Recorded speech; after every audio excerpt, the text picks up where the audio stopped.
বাইরে যখন প্রচুর গরম পড়ে তখন কিন্তু আমাদের অনেকেরই ইচ্ছে হয় খুব ঝাল করে টক মিষ্টি কিছু একটা মাখিয়ে খাই। আর সেই দিন আমারও সেই রকমই ইচ্ছে হচ্ছিল, এই কারণে হাতের কাছে কামরাঙ্গা পেয়ে খুবই সিম্পলভাবে কামরাঙ্গা মাখানোটা তৈরি করেছিলাম।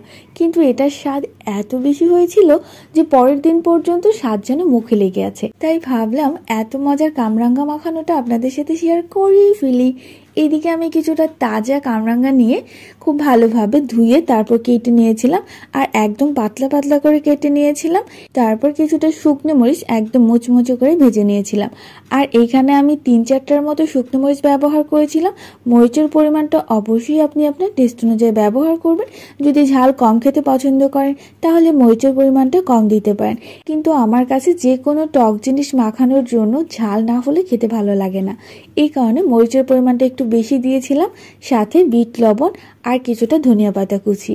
এই ভর্তার মধ্যে অবশ্যই ধনিয়া পাতা কুচি আর বিট লবণটা ব্যবহার করতে হবে।